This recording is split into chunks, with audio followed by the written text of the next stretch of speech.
Oh, yeah. Hey, everybody. Welcome to You Have to Watch This podcast. I'm Alan. I'm Ryan. And I'm Devon. And today, instead of talking about one movie, we're not going to talk about two movies. We're not going to talk about three movies. We're going to talk about 12 movies in total. Is that how many movies? Yeah, because wow, we each have our top 3 summer blockbusters of all time. Yeah. And then an honorable mention.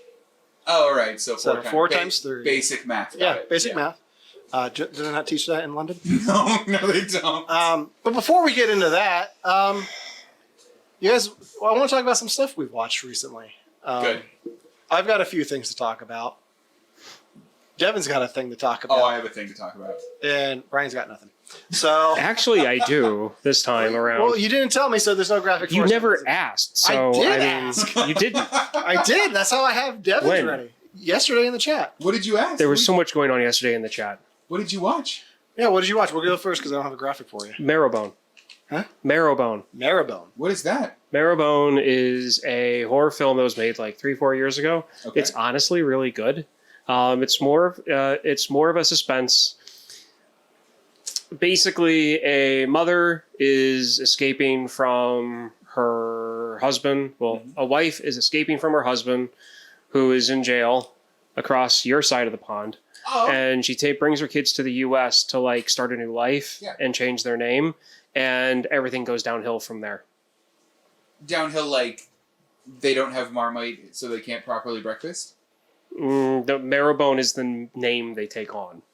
That's where the name Marrowbone comes from. That's their surname then? That's their surname that they use when they're in the States. It's set in the 60s. Okay. But you honestly don't know that until the one kid goes into town for the first time, like 30 minutes into the film. Oh, wow. Until then, it could be anywhere between, like, I don't know, 1930 and 1960 with the way things are kind of going because of how old the house is and everything. Mm-hmm. But like I said, it's more on the horror side of things. But it's honestly really good. So is it like a ghost movie? Is it a slasher movie? Is it... It's everything you probably just mentioned in its own Really? little way. Yeah. Weird. It's really good. That sounds good, though. Devon, make sure you're talking into your mic. Oh, yeah, sorry about that. Yeah, that's But yeah, that sounds really nice, though. Nice. It sounds pleasant. It sounds like pleasant. a great time for them. Yeah. No, I feel like I'd really like that movie, though, because I do enjoy horror, and I haven't seen a good horror movie in a while. So I feel like that one's going to be, like, kind of right up my alley. It definitely would be. And I actually think you would enjoy it, too. I'll have to check it out. Because you're Put it not... on the list. Well, that means it's not like a body horror movie, then, right? Like, okay, good. No. I can only take so many of those, and then it's a bit much for me, I think. Yeah. Yeah. All right. Well, that's Ryan's thing he watched. I watched a thing that premiered on HBO Max, which was the Friends reunion. You know, I feel like I've wanted to watch that forever, and then they finally gave it to me, and I have no interest in it. Okay. It would have been better if they changed one major thing, which is James Corden as the host. That's what I keep hearing. Why? The whole segment where has them on the couch and is asking them questions just feels so fake. Oh. So I watched the Fresh Prince reunion, and what made that one strong was the fact that they just had a conversation with the cast. Like, it was just the cast talking to each other. But they didn't shy away from some of the drama on the set. They didn't shy away from the fact that Uncle Phil had passed away. Oh, They didn't shy away from the fact that the first Aunt Viv was pretty much fired from the show. Like, they full on address that and get that actress in to have a one-on-one with Will Smith. Whoa. The Friends one just seems too friendly. Like, they didn't address any of the drama that happened on that show. It was like, remember when we all did this show and it's all happy and cheerful? They don't talk about Matthew Perry's pill addiction at all. Oh, weird. There's a moment where they talk about how they all communicate with each other and like they all call each other. Like, you call one of them, they answer. And Matthew Perry makes a joke. Well, no, I never get a call. And they play it off as a joke, but I saw a video, and I can't say if it's edited or not this way, but they took out the laugh track from that, and it's just like very awkward after he makes that joke. Oh, no. So I wish that they had dealt with that, because that's a big thing that happened on that show. Like, he doesn't remember doing seasons of that show because of his addictions. Wow, I didn't know it was that bad. Yeah. He got really skinny in the middle of it. like when he's at his thinnest, Yeah. is when it was the worst. I never thought about that. Yeah, Wow. so you can see when, like, the seasons he's mentioning because, He's real thin. Yeah. What I think that might be why I don't have interest in it, because it doesn't seem like it adds anything to the conversation of Friends. It just seems like it's a celebration of wasn't this show great, guys? So the only thing that it adds is there's a reveal that Jennifer Aniston and David Schwimmer had a crush on each other in the first seasons.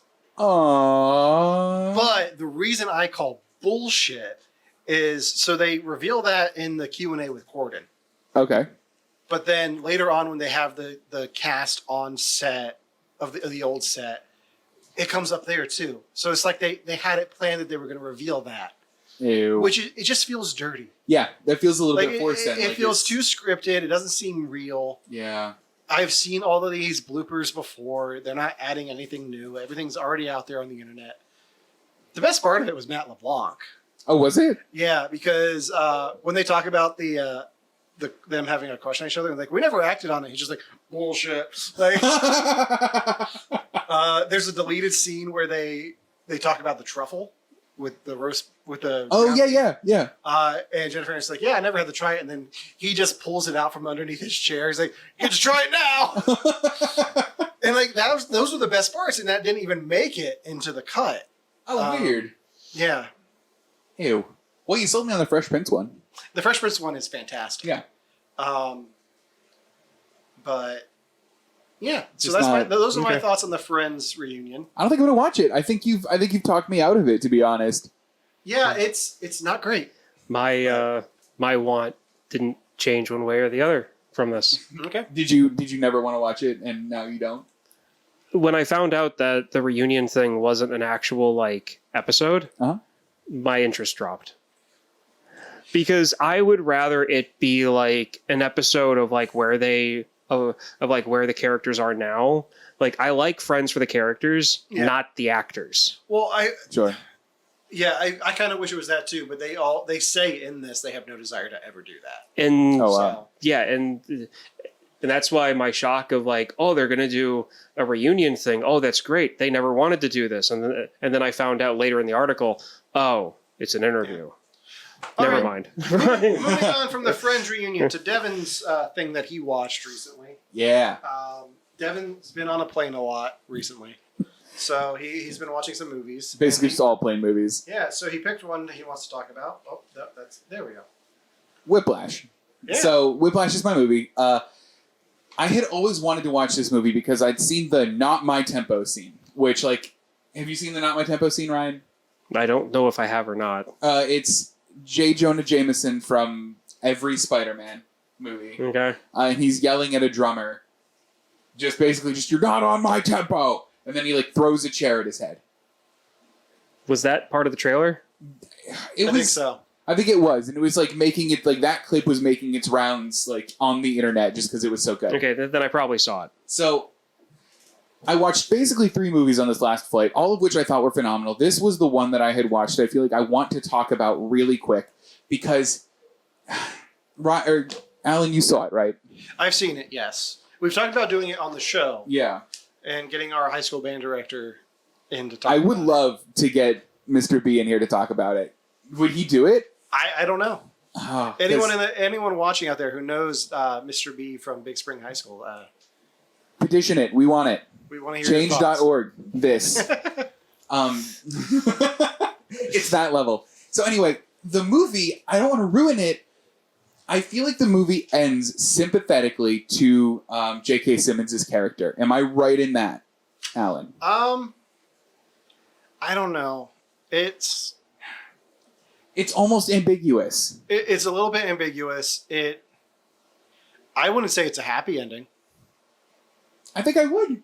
I think I would say it's a We're happy gonna have to ending. talk about this in detail. We will. We'll have to talk about it. But basically, for anyone who's seen it or anyone who's thinking about seeing it, watch it or something and talk to me about it. Message me. I want to know because there's a read of this movie that is almost abhorrent, I think. That the ending is oh my God, why would you glorify this? It's like if in oh my gosh, in Bull Durham, right?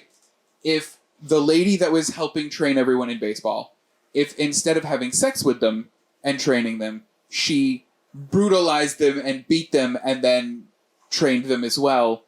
And then in the end, they were like, you're so great for having beat all of those people into being better. Did he just ruin the movie? No. No. Okay, because No. that seemed very specific. It wasn't. No. It was, I promise that was more vague than it needed to be. Okay. And I can't get over the fact that the movie might be read that way, and I need someone to talk me down off of it.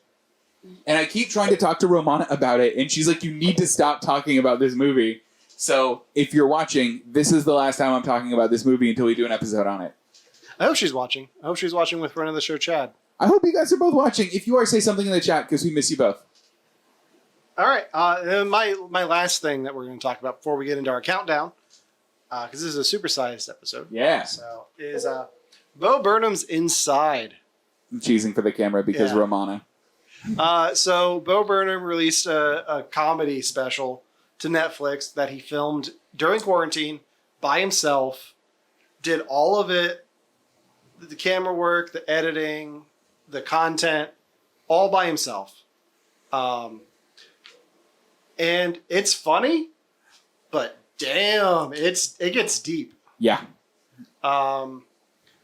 Devin, you've seen this. I have. I loved it. I loved every second of it. I just want to pitch it to Ryan because we talked about it to him a little earlier, Yeah. and Ryan's reaction was, Who? Exactly. So what? I forget the name. What's the movie that Bo Burnham did? What was the name of that one? Fifth grade. 8th grade. Eighth grade. Have you seen Eighth Grade?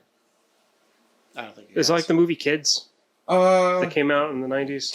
I don't know that movie. Like kids doing stuff that kids really shouldn't be doing and getting themselves into trouble. No, really, this movie this is, came out like 2 years ago. and it was just like a slice of life movie of an eighth grade girl, kind of trying to like navigate today's society. She like tries to start up a YouTube page. So it's not. and- So it's not like the movie Kids Are 13. No. Okay. Probably not. No.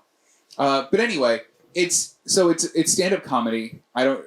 Kind of stand up comedy. I don't know what kind of traction you get with stand up comedy. I like stand-up comedy. So it's stand up comedy, but he does a good job of addressing some very deep and personal things. Okay. That gives it a really solid emotional core, more so than like, oh, isn't airline food bad? Which I really like. That was my stand-up comedian impression, by the way. Haven't you I done nailed it. stand-up? Yeah. Yeah. It was, That was your actual material. that was just, airline food bad? Ugh. Isn't line What's the food deal? bad? Is it what? Is that what you're saying? Airline food. Airline food. It's not like you were saying isn't line food bad. I'm like, what the hell is line food? So from a production aspect, which is how I went into looking at most of this, he did a great job of doing everything by himself. Like he put a lot of time and effort. He worked on it for over a year. Yeah. And it shows. Like it's very well polished, and the parts that aren't are intentionally left raw. Yeah. But I really enjoyed it. The funny parts have been stuck in my head, like "White Girl Instagram." That song has been stuck. He pretty much took every shot that you would see on a white girl's Instagram page, Yeah. and did that shot. So it's like the light coming through the blinds with the shadow on your face, or flowers on your eyes. And there are videos of girls posting their pictures like in comparison to his, and It's a song that he does? It's a song, He's a musician comedy. He does some. He was some big music. on YouTube in like 2008. Oh, He did no. on Boyo. Okay. He did a couple of ones. I mean, he talks about in the special, but a couple ones are kind of insensitive. Yeah. He has yeah. Oh, hang on. I think I know who you're talking about, possibly. Yeah. Does He's about our age. Okay, well then it's not the same person I'm thinking of. Does He's he about my do age, like a so- lot of? Does he do a lot of like singing comedy? Yeah, it's here. This guy. This is like one of his Oh, earliest okay. videos. This is him like almost now. Okay. This is him now. Yeah, no, I know. Okay, now I know who you're talking about. This is one of those things where like you two, like the three of us are driving our cars on the road. We're all going down the same highway. And then you two go off to the left, and I go and do a U-turn. When it comes to this type of stuff, Do you not like it? I'm like, I like stand-up comedy. Yeah. Musician stand-up comedies. they tend to get under my skin. Okay. Because it's hard for me to, because when I'm listening to music, I like to listen to the music. Like if they're playing the piano and there's other instruments being played, I like to listen to like the different instruments inside the song and all that other stuff. But then if they're trying to be funny with the lyrics, I miss it. Well, here's the thing. Got it. A lot of this, he's not trying to be funny with the lyrics. He's saying a lot of stuff that is, I don't want to say deep, but it's like very real. It's not just for the jokes. Like there's that Instagram song, but like he's been doing this for years. Like back on his Words album, he has a whole song called Art is Dead. Yeah. And I've loved him as an artist from that point on, because his early stuff is funny, but from that, when I heard Art is Dead, it was just like, okay, he knows that everything he's doing is ridiculous. And the fact that he's making all of this money off of it is crazy. And he does a whole song about how art is like everything's just for the money, and it shouldn't be like, why are you giving me your hard-earned money so I can stand up here and make jokes? Yeah, pretty much. And the one thing I do like is he had a song called Repeat Stuff that just kind of like takes the air out of pop songs. And he, to the point where like it got so kind of poignant and directed that Justin Bieber apologized to him over Twitter just for being Justin Bieber, which like I like. Which reminds me, other worst part of the Friends reunion is Justin Bieber. Why is he a part of it? I didn't know that. Yeah, he comes out in a costume. What costume was he? No. I don't think he was a Holiday Armadillo. But he should have been. But why though? Like, was he a big Friends fan? Like, was he negative 1 year old when it ended? Probably. I don't know. Ugh. Anyway. I highly that. recommend Bo Burnham's Inside. Yes. That's all we're going to talk about that. We're going to get into our bulk of the conversation for tonight. Can't wait. Which is our top 3 summer blockbusters. And I believe the order for this is me, Ryan, Devon. Oh, that worked out really well then. Or it might be me, Devon, Ryan. Whichever way. That's okay. We'll figure it out. When it gets to me, it I gets to think me. mine's first. So let me get this up here. So what are we starting with our number 1 or are we starting with a runner-up? We're starting with number 3. Number 3. Runner-ups will come before number 1. So my number 3 is Who Framed Roger Rabbit? Wow. Robert Zemeckis animated film starring Roger Rabbit and Bob Hoskins. What a choice. Yeah. We were talking before the show. I've got my pin board back here, and Devin was looking at it. It's like, I think one of yours is on there. It's like, I actually... Your number 1's on there. Yeah, at least 3 of mine are on there. I don't know anyone's picks, but I know that your number 1's on there. So I was looking at, we found a list of the top 100 blockbusters of all time, summer blockbusters. And this one stood out to me because I never get to talk about Roger Rabbit on this show because I think we've all seen it. Mm-hmm. Yeah. So we don't want, like, the purpose of the day is to talk about films we wouldn't get to talk about in the purpose of, like, in an actual episode. Yeah. We're using this opportunity to talk about different things that we just want to talk about because we're all here. We're just going to have some conversations. What I like about Roger Rabbit is it's innovative with the technology that they did. The more behind the scenes stuff I see about Roger Rabbit, the more I like it. Mm-hmm. With the integrating animation into live action, using puppets and rotoscoping and animatronics. Oh, wow. But I also like that this is the first time you had big IPs crossing streams.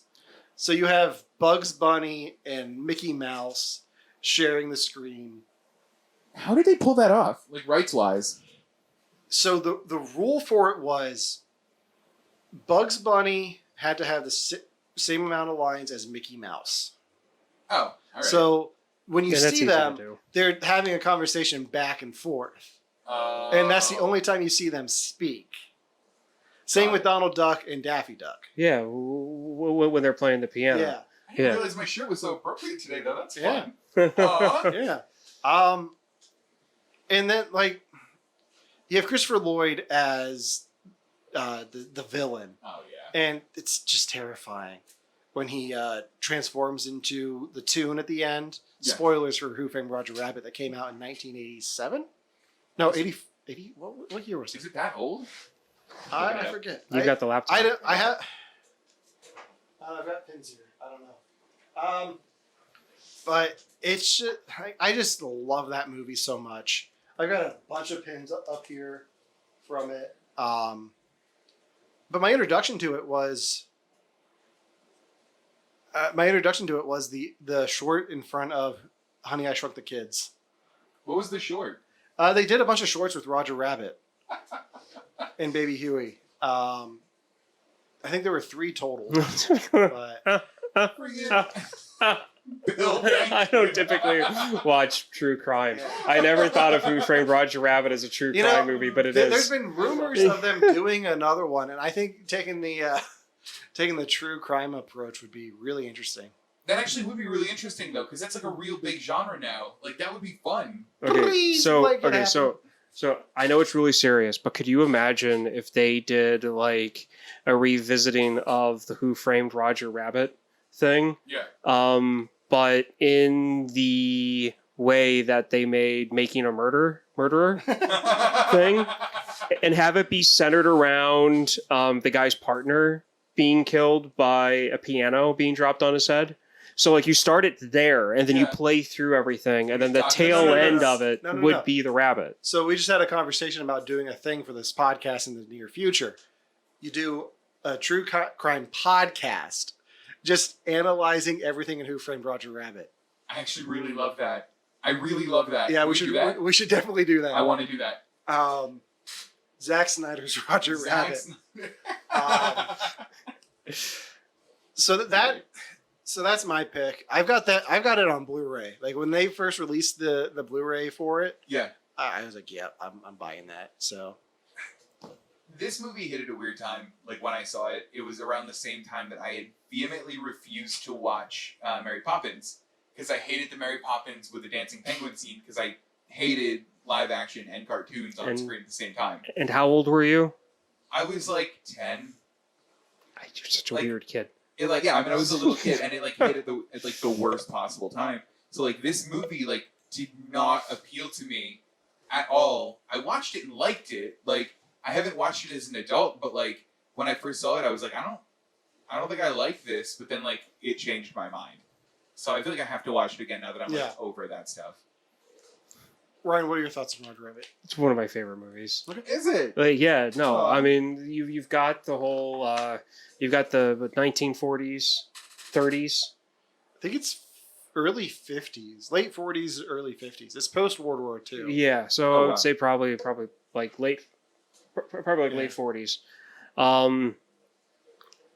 I liked everything about it because at the time, like I think it was my dad was into detective films, and then this came out and it kind of fit into that. I mean, it fit into that mold. Right. So it was always on, and it's hysterical. In a world where we get Space Jam 2, I want Roger Rabbit 2. Do you think they would, if they do Roger Rabbit 2, do you think they'll like Fortniteify it like they do for Space Jam 2, where like I hope all of these IPs will be in it? I hope if so. they do that, they have to put in somewhere where you die laughing.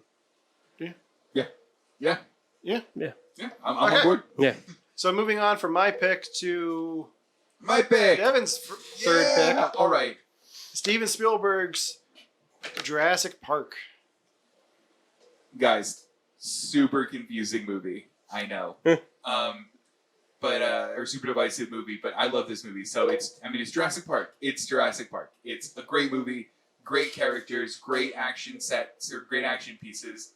I love everything about this movie. This is one of those movies that I didn't realize was a summer blockbuster. Was incredibly excited to find out that it was. And then I think that it envisions or kind of embodies everything that is a summer blockbuster to me.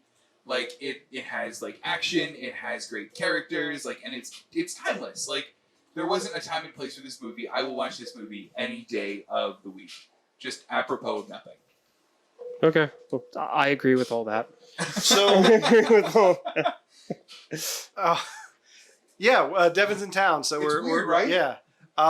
So I don't want to say one of the best things to come out of last year. One of the most entertaining things to come out of lockdown last year was there were no movie theaters, so our local new movies coming out. So our local drive-in had to rely on retro films, and this was one of them. That's Yeah, I remember cool. that. Yeah. And seeing this on the big screen at night with like in your car, you realize how terrifying this movie is. Yeah. Like watching it on TV, it's fine, but when you have it so big and you can feel the bass shake, like it just makes it so much more scary. It adds a whole other level. It does. And that's one of Jinx. That's one of those things that I feel like that there's a good amount of people who are in our age range that see this movie as just being like a real fun movie. Yeah. And we don't realize that when this movie came out, it was supposed to be like a monster horror film. Like this was supposed to be like the dangers of like science going out of control. Because the way that it's shot and the way that the scenes are done when you watch it in a movie theater, it's terrifying. Yeah. But then when you watch it at home, it's, they're being chased by raptors. Right. So like you don't, so I mean like you lose that sense of it being terrifying. And then when you, because I mean, Alan, we were there to see it too. We were parked right next to you guys. Yeah. And that's when it hit me too. Like, oh, this was a horror film. Yeah. This wasn't just a funny action movie. My biggest regret was not taking a glass of water and putting it in my cup holder just to watch it. Like,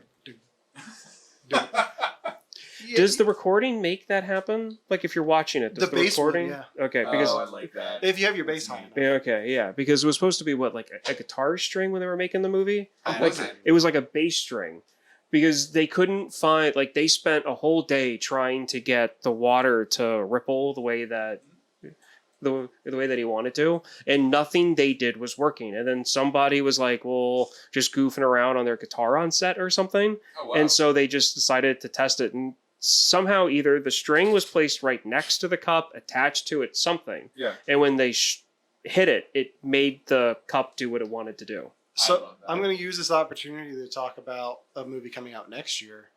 Are you guys excited for the next Jurassic World film? Yeah. I'm more interested in the fan concept that's been burning holes in the internet recently. What is that? The Fast and the Furious Jurassic Park cross. Think about it. It would work. No. wouldn't work. You don't- It would you- work. You don't stop there. Bring in the Transformers. Okay, no. All I'm of holding Universal's this. IPs. I'm holding this exactly to what the fan theory is and what I've heard and what I want to see is the Fast and the Furious franchise is ridiculous at this point. Right. it They is. can do literally anything at this point. They're Yeah. going to space. They're going Aren't they exactly. going to So space? No. so is Jeff Bezos. Is this really a surprise? So anyway, That's true. so you've got the whole Fast and the Furious gang is just going like the movies are nuts anymore. Like they're just pure like stupid action films, just like they were in the But they're 80s. amazing. Pretty well, true. And then you've got this new run of Jurassic Park movies Mhm. that have been coming out. You got Jurassic World. You've got The Lost World. There You've you go. Say hi got to Jurassic. Hi, Hi. Instagram. We did it. You've got what was the last one? The Lost World, Jurassic World, Lost World, or how was the last third one? It's Jurassic Park, Lost World, Jurassic Park 3, Jurassic World, Fallen Kingdom. That one. Fallen Kingdom, that one. There's a lot of people out there that feel like Fallen Kingdom kind of put the Jurassic Park, I guess, IP in kind of the same category as with Right. the Fast series. And so the idea is that you get the Fast and Furious gang to go out and try to corral the dinosaurs that got out. Did Fallen I'm Kingdom put it in the sorry. same So, category, though? I'm sorry, but And I they all think play this basketball is against Don Cheadle. that's fine. Phil, keep it up. Comments are amazing. I feel like this would be a great, fun summer movie. Could you imagine the actors in Fast and the Furious playing those characters, having to go out and corral dinosaurs? This would be like that scene from Jurassic Park 2, The Lost World, when they're on the game trail, Yeah. except it would be all with like the modern cars and Vin Muscle Diesel cars. saying stuff and, you know. It hurts. It just hurts. That giant armored train or It would thing be that fun. flips in the trailer, that thing could hold dinosaurs. Oh, of course it could. I mean, here's the thing: is it would be a fun movie, but like for some reason, like I don't think Jurassic Park: Fallen Kingdom put the franchise there. Well, it wasn't that put it there. It was a constant, like, it was where the franchise was going even before then. Yeah. And people seeing, like, okay, you've got, you know, Jurassic World, good movie, I like it, but it still kind of inched it towards that kind of like, you know, the same kind of territory. Well, they're kind of bringing in silly concepts into it a little bit. So I get it. So I'm looking at some other Universal properties that we can bring into this. You get Jason Bourne in there. Ooh. No, that would work. That would work. I don't like Jason Bourne. You got Jimmy Fallon, so have him eaten by a dinosaur. I'm cool with that. Cameo, yeah. No. He had a gets eaten cameo live already. on TV on his show. What? A raptor bursts in on him on his show Oh, and eats him on live TV. Works out. You got King Kong. Oh, that could be cool. Well, you got a version of King Kong. I guess he's at Warner Brothers now. Not Skull Island King Kong. Not No. Skull Island King Kong. But don't bring King Kong in. You got Psycho, so bring Norman Bates in.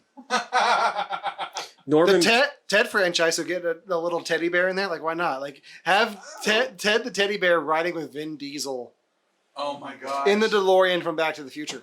Oh, that would be fun. See, you No, guys are I'm on turning board. it into like just a straight comedy. I want an action comedy where it fits.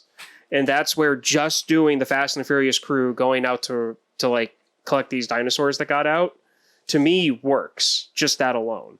Okay, so if they do that, I want them to go in and recut some of the old Fast and Furious movies where, like, in the background of some shots, you'll see, like, Richard Hammond doing commercials for Jurassic Park. Like, the All you would original need ones. to do is put engine on some of the semi-trucks on the highway. Exactly. The, I want that. the VCRs that they're stealing in the first one are just in gen. VCRs. Or engine. Yeah, exactly. Yeah, I'm yeah, serious. give me that. These two IPs could cross very easily. They could, but should they? It Yes. feels like- It feels like when they were going to cross the 21 Jump Street franchise with Men in Black. Like, I get that Yeah. they can. Should because- they, though? Should they? Right. Yeah. I don't really take the Jump Street movies that seriously, and honestly, I lost all respect for Men in Black like 2 movies ago, so I think it could work. Okay.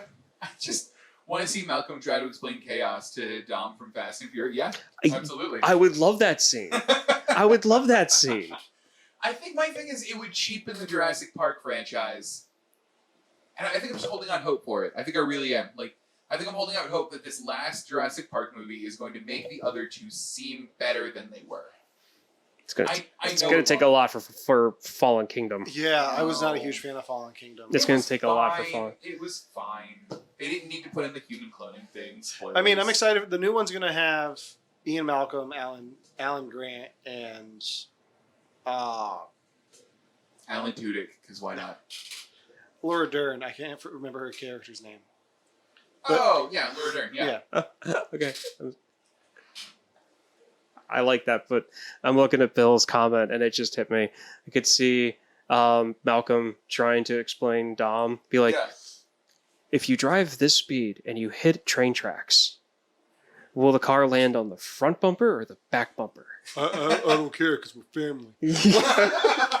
And that's exactly why I haven't watched a Fast Furious movie since after the third one. Devon's mic needs to be... Okay, so Devon's mic is giving us some issues. Devon, can you turn your mic and see if it's just Yeah. on the side? Yeah, is it, Oh, yeah, I think that's the problem. is that better? That is better. Is it immediately better? It is. Well, I think great. so. Yeah, bear with us. Devon's mic... We don't usually do the 3-person setup. It's a whole new world here. Yeah, so we're working on it. So Yeah. bear with us. Yeah, thanks for letting us know, though. I appreciate it. I have his levels up the whole way. Is it better though? Like, am I at least getting it a is little better. bit? Okay, good. Yeah. Good. All right. So moving on. It sounds like a voice changer. Maybe my voice is just weird though. You're not in Britain anymore. That's why. Yeah, you got to that's use why the I- American air. There's Yeah, more man. helium here. There's more helium. I mean, I could make it sound like a voice changer. we just literally lean into it. Yeah. All right. So moving on to the next pick. This is Ryan's. Yes. Men in Black. Oh, good pick. So this came out in the summer of 1997. Yes. I was looking real quick on IMDb, and that's all I can remember from my quick little glance. So this movie, I went to go see it in theaters. My parents took me to go see it because I was like 13 at the time, maybe 12. And it was just fun. I loved sci-fi as a kid. I liked Will Smith. This was amazing. They made a awesome Dennis Rodman joke at the end of it. I must have missed that. I'm not surprised.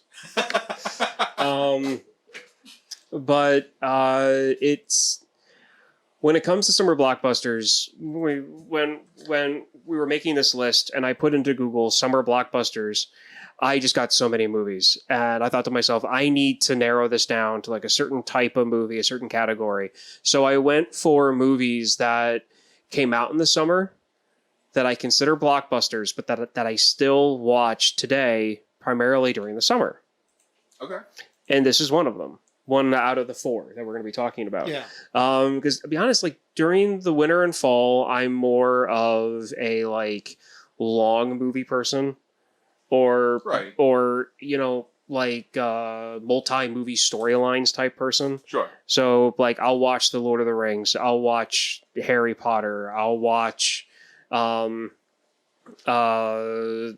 like Space Odyssey 2001, like long movies or just long storyline, multiple movies. The summer for me is more like something that's within 2 hours long that I can laugh through it and not really have to pay attention too much to it. And this is one of those movies for me. And it's got two of my favorite scenes of all time in it. Okay. Can you tell me why little Tiffany deserved to die? I was okay. I was wondering what the scenes were. That's one of my favorite arguments that I use a lot today. Like, a person is smart. People are stupid. Yeah. Oh, it's true though. Yeah. Yeah. Will Smith in the 90s was just like peak summer blockbuster. You Yeah. had this. You had Wild Wild West. I feel like there's Independence something Day. else, but we'll talk about that later. Don't just over Independence So- Day. It's part of it. So I'm coming up with a theory. All right. I have a theory that summer blockbusters have sequels with significantly diminishing returns. I think that my movie counted. I think Jurassic Park had a considerably worse sequel.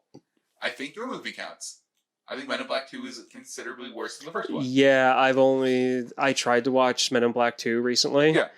And there were aspects of it that I find funny and I really like. Yeah. And I had to fast forward through those parts.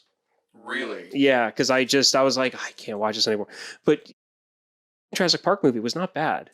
Oh, I didn't like One could argue that Lost World is actually better than the first one. The I'll book is fight you. the It's not. the book is better. The book is better. That's fine. How much? But the how much- movie's also better. How much flipping is there in it? How much gymnastics defeat velociraptors are in the next movie? All of it. Like, It's just, that's how Alan Grant comes into the picture. he just somersaults into the book. He lands on a mat next to a raptor that just says, "Alan!" Is that really your only problem with the second one? Is the gymnastics bit? I don't like it. I just don't. I think that Okay, so the problem with... Now we're back on Jurassic Park. doesn't matter. The problem is the ending just seems rushed. Like everything with the T-Rex in San Diego. Well, it seems just- like they were like, look, we need to up the stakes from the first one. There was a really cool car chase with a T-Rex. We're doing a bus chase with 2 of them. And they're just like literally like it was a numbers game for them. They're like, we're just literally going to up it. I didn't see any of that. I just saw it as a continuation, and obviously the stakes are going to be higher, so there's going to be a bit more stress involved. But I think it's... I have watched Lost World. Out of all of the Jurassic Park movies that have been made, I've watched that one the most. Wow. All right. Okay, just to be the thorn in your both of your sides, I think the best Jurassic Park movie is Jurassic Park 3 because it has a raptor that says "Alan." That's fine. I get it. I don't get that often. Like they don't say my name in a lot of things, especially when it's a raptor in a dream sequence. And that's the difference between Devon and I, is people can have different opinions and like different things than I do, and it doesn't bother me at all. That's great. I'm happy for you. I hope you enjoy it. Him, on the other hand. Anyway, so going back to the point of summer blockbusters sequels have diminishing returns. Yeah. I don't think that's the case with Men in Black. I really enjoy Men in Black 2. It's Okay. not unnecessary. Like the whole, I think Men in Black Yeah. 2 would be more interesting if you didn't bring Kay back.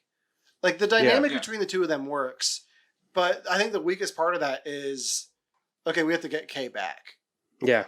and like everything that he worked for is just gone. It's like, well, that sucks. Mm-hmm. But I enjoy it. It's got Rosario Dawson. Yeah. I think Will Smith is great because he's just leaning into it at that point. He's like, I'm Will Smith. I know what I'm doing. I'm just gonna be Will Smith. And then you got Patrick Warburton. The best part of the movie is Patrick Warburton crying in the diner. It is. That's the part of the movie I like. Okay, so to me, my favorite part of the second one, and one of the parts that I fast forward to watch, is when Kay gets his reveal at the post office. Yeah. Especially when he opens up the sorter machine and it's just a multi-arm guy. Yeah. Yeah, like that.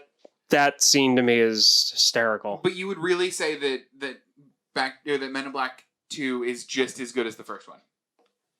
I would put it up there with it. Okay. I mean, I think Men in Black 3 is not worth the time of day. Okay. I have not seen Men in Black International. I haven't either. But I've seen Thor Ragnarok, so might as well have. I mean, it's the same cast.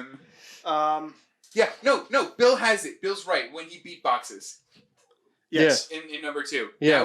That was a good part. Devin, I forget what that sounded like. Can you do it for me? Boo! It was that. It was almost exactly that, by the way. That's actually a lot better than I thought he was going to be able to do. I was ready for it. Yeah. But the first Men in Black, Vincent D'Onofrio as Edgar in the Edgar suit. Yeah. Right? So that's one of those. Oh, yeah. The whole Edgar suit thing, I still love to this day. Yeah. Especially all of the jokes with it. Be like, oh, we got a bug walking around in a brand new Edgar suit. So there was, there's that joke. The one about the everything about it.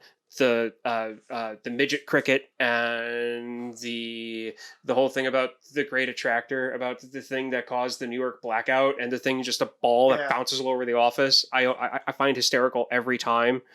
Like that movie, it's pure laughs for me. Yeah. No, I definitely agree. That's that almost made my list. Like I had you guys give me your list before I made mine. Yeah. Men in Black was going to be on my list. Oh wow. But anyway, let's move on to the next pick, which I believe our number 2s. Our number 2s, and mine was The Lion King. Aww. This is the one that's not on my pin board. Really? I almost don't believe that. I swear you had something. I swear I did too. I've got a Goofy Movie, Return of Jafar, and Hercules. And Max Headroom. Yeah, in Max Headroom. I should have picked Goofy Movie. Yeah. I'm mad about it now. When's the last time you watched the Goofy Movie? Oh, like last year. I haven't seen it in years. Holds up. I know. Holds up. I know that's like one of the things that got a big resurgence because of Disney Plus. Disney Plus. Dude, Dad Soup hits hard. I saw it last week. Oh yeah. And then I watched the second one. Nice. Oh, I love the second one. I can't watch the second one. I've never Why? watched it. Oh, the second one's great. Because the first one I love so much that Yeah, and the second one is just a continuation. But Okay. Roxanne's gone. It doesn't matter. Look. Here. I'm ready. He goes to college, okay? Goofy loses his job. Goofy goes to college. Yeah. They go to college together. Mhm. Goofy falls in love. Oh. It's a good movie. Oh, look, I'm gonna watch it. Like you now that you've said it's a good movie, I will watch it. Thank you. Okay, can we talk about Lion King now? Diminishing returns on sequels, calling it. Yeah. We're not talking about Lion King 2, Simba's Pride. It was better than Rodney But Dangerfield. it was though. All right, so The Lion King is one of those movies that I remember going to see in the theaters back in 1994. Okay. Wow. Like I remember going multiple times to the discount theater with my mom, and I think we took my great aunt at one point. And like the one time the film like fell off of the projector, and we had to sit there and wait for them to fix it. Because back It was in a the day, discount theater. Yeah, It was a Yeah, discount. yeah. But to this day, the Lion King soundtrack is still a bop. Oh yeah. And I love every song on that soundtrack. Whether it's Hakuna Matata or Be Prepared. Like I just love hearing Jeremy Irons throw out his voice and then Jim Cummings finishing that song. Is that what happened? Yeah, so when he says, "You won't get a sniff without me," Yeah. he throws out his voice. And the rest of the song is Jim Cummings, who is the third hyena Oh. and is also the voice of Winnie the Pooh. No, it's not. Yeah. I love that. I didn't know that. So my thing with The Lion King is I love it. It's one of my favorite Disney movies of all time. My problem is that I cannot watch it unless it's on the original DVD that my wife has. because I cannot stand the Morning Report. song. It ruins the movie for me. Yeah. It ruins it for me. Is it like officially in the Disney Plus version now? Every time I try to watch it, that's on some type of streaming service, they have it in there. It's like they went in and it's like they decided, so when George Lucas decided to, revamp Star Wars and add every other Force ghost imaginable instead of the original one at the end of Return of the Jedi, they decided to do the same concept but with Morning Report. So it's like every copy I have been able to find has that in it, and I hate it. I hate that song. I don't think I've ever seen it. Someone hates puns and joy. What, the Morning Report? Is that all the Morning Report is? Yeah, it's just puns. No, I love puns, and I love joy. The fact that I hate it, the reason why I hate it is because it's not part of the original movie. It's not what I remember. Yeah. So this is purely me on a, like, what my personal want is for the film. I want it in the original release form. Yeah. If they want to add that song to it, that's fine. Just have two versions available to watch, one with it and one not. Because I'm sick and tired of every time I try, ooh, look, I found it. I'm like, the Morning Report song. There it is. Have you seen the remake? I have not.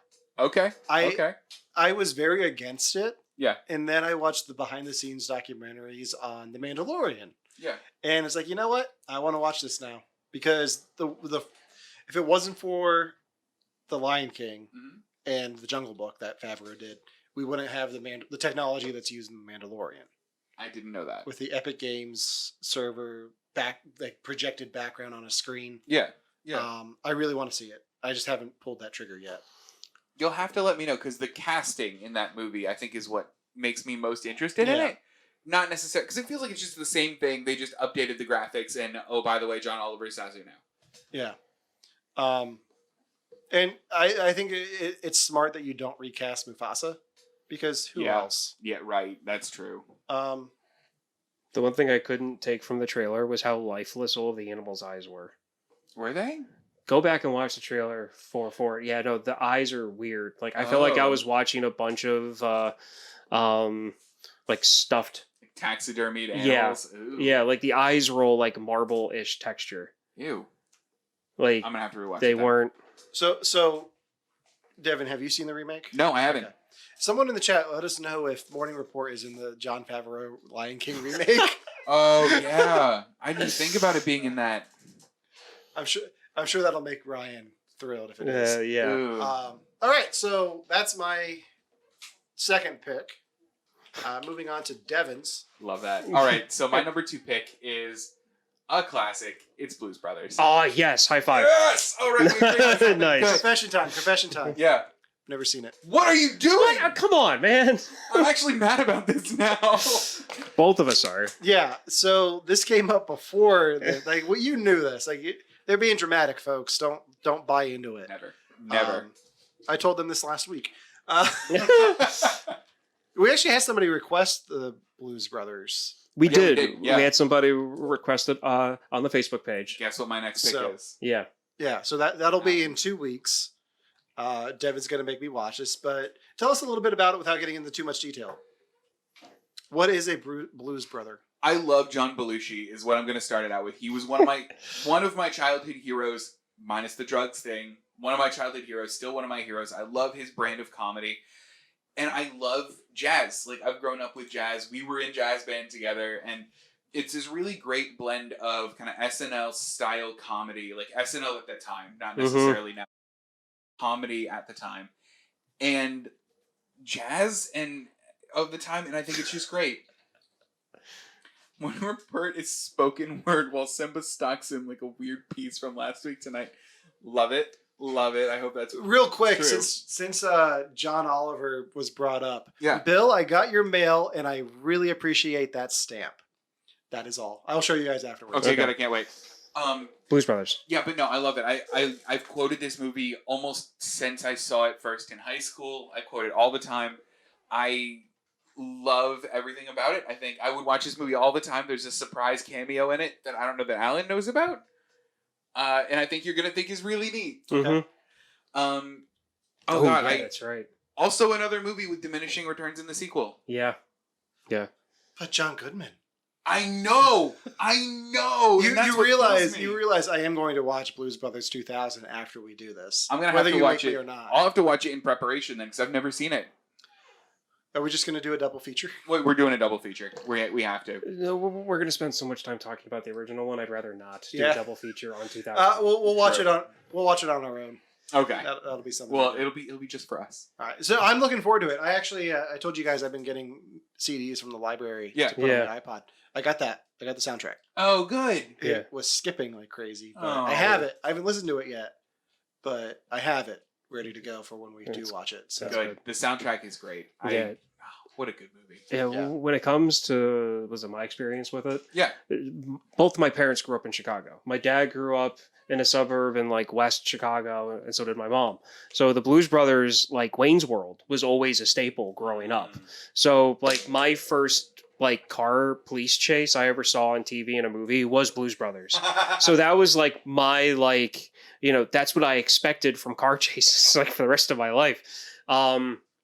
But when it came to the car chases, it was the first time, like comedies like that and Wayne's World together. Like it's a great comedy. And in fact, it's my travel movie. Oh, I love that. I have it on my phone. Yeah. I have it loaded on my phone. It's on my laptop. So whenever I travel and I'm either air, bus, or whatever, that's the movie I watch. And I will watch it on repeat if it's long enough.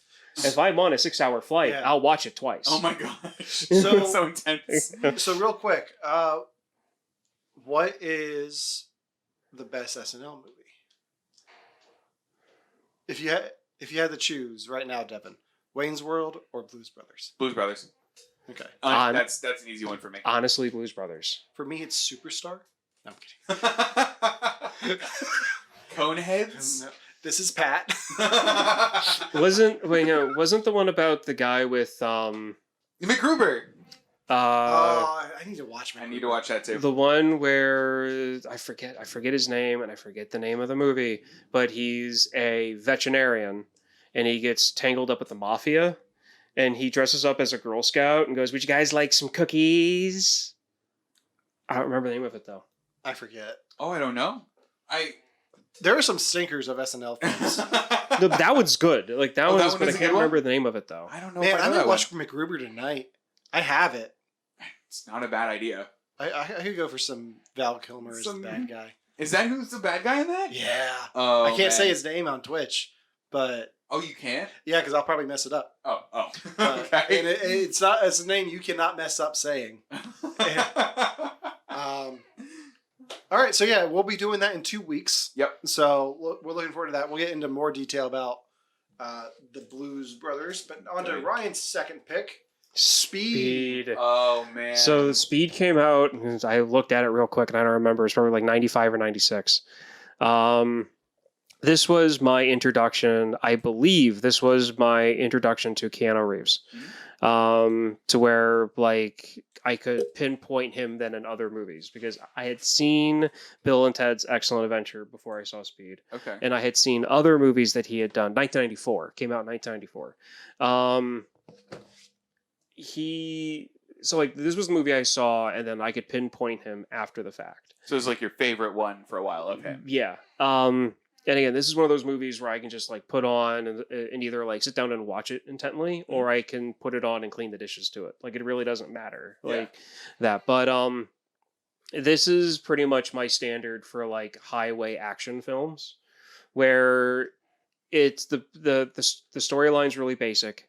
The villain's motive is really generic, but the concept of the film and what they're trying to do and prevent from happening is enough that it gets me involved every time I watch it. Okay, do you want the elevator pitch for Speed? Yeah, I do. I really do. Die Hard on a bus. Okay. Good. That's pretty much how it was Die pitched. Hard on a bus? Yeah, Die Hard on a bus. Yeah. I can't stop. Yeah. Yeah, it can't go below 55 miles an hour. Yeah. It's Well, that's, I 55 mean, and miles that's, an hour. I knew that. Like, I knew that, like, shtick of it. And I know it's Keanu Reeves and Sandra Bullock, right? Yeah. Yes. I mean, it's enough for me to want to watch the movie. The bad guy is played by Dennis Hopper. And it was Okay. the first movie I ever saw that I could, like, after seeing it, then I could pinpoint him and other stuff. Oh, that's neat. Like But Super Mario Brothers, the movie. yeah, exactly. But- that gem. But whenever I see him, there's a certain line in this movie that I'll go over with you when we finally do it for the show. Okay. That every time I see him, I say either out loud or in my head whenever I see him. Is he as good a bad guy as the one from Die Hard? In Speed, Yeah, Yeah. I'd say so. 'Cause- I would say so. Because He- I really think that the bad guy in Die Hard is what makes Die Hard. Like, I don't know if it would be as good a movie as... I would say he's up there. He's Okay. up there. Okay. Like his motives are very generic for the whole like action movie Sure, thing, right. but his character and like the way that they do his backstory, Yeah. really good. Yeah. Okay. Yeah. Yeah, we're gonna have to do Speed this summer. I'm on board. That's one of the movies that I have listed on my summer list. Is that gonna be your next pick? Probably. Okay. Yeah. Cool. So you got a preview of a few weeks ahead of time. Lucky you guys. Might as well say what the movie's going to be next week now, since we got the, Oh, yeah, the let's 2 do weeks it. after that. So next week, I'm going to have you guys watch The Hitman's Bodyguard in preparation for The Hitman's Wife's Bodyguard. I love it. The trailer looked hysterical. I've never got around to watching it. It's a buddy comedy with Samuel L. Jackson and Ryan Reynolds. That's all always- I need to know. I always know it is, that one in Amsterdam. I don't know how long they're in Amsterdam, but I know that they're A there. good chunk. Yay! chunk. Oh, I love Amsterdam. So- I'm excited. All right, yeah. So that'll be next week. I think we have the next 4 weeks planned out, which is nice. Good for And us. weird. We're so ahead of this Yeah. now. Wow. All right.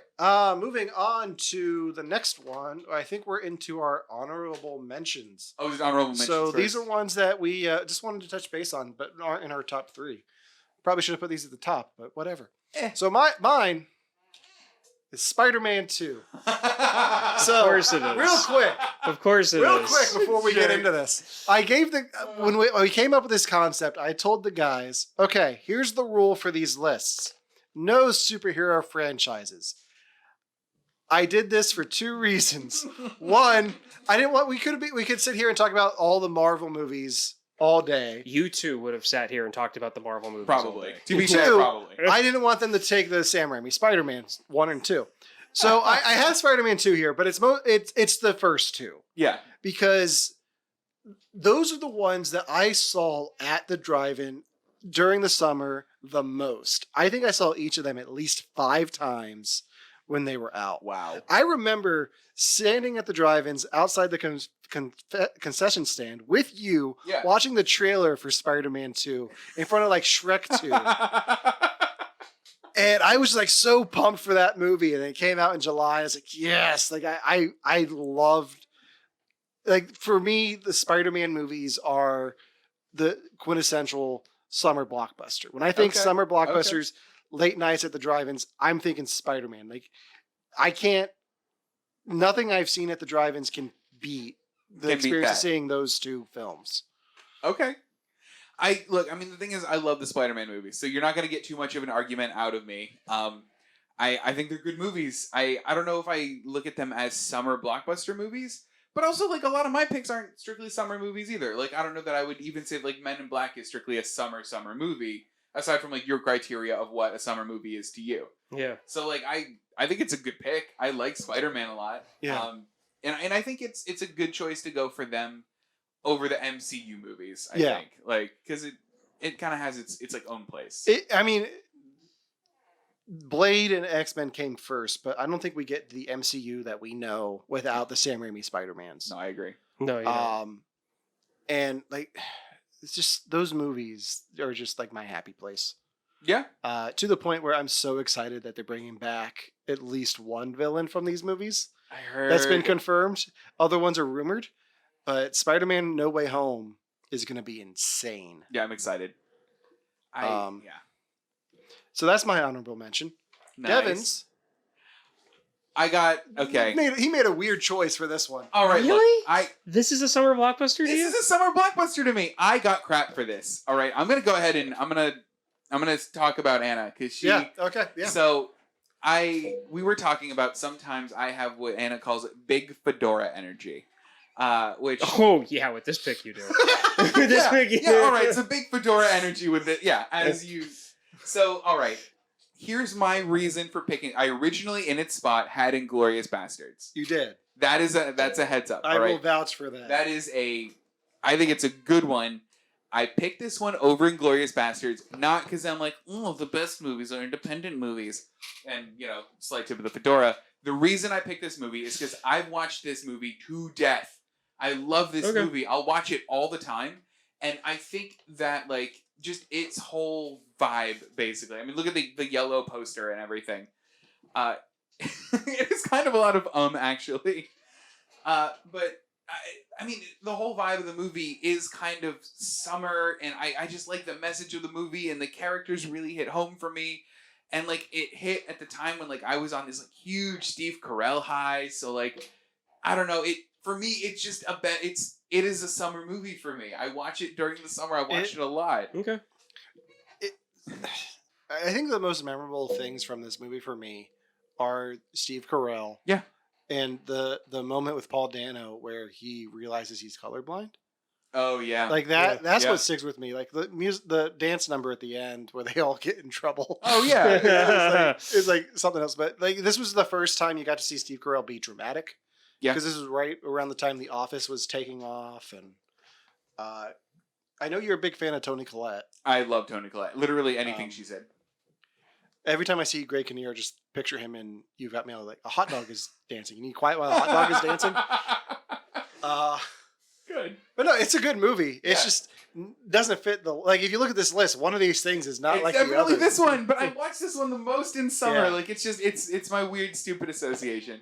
I mean, it is just I guarantee that van does not have air conditioning. No, it was probably terrible. If it does, it does not work. And then we move on to Ryan's honorable mention.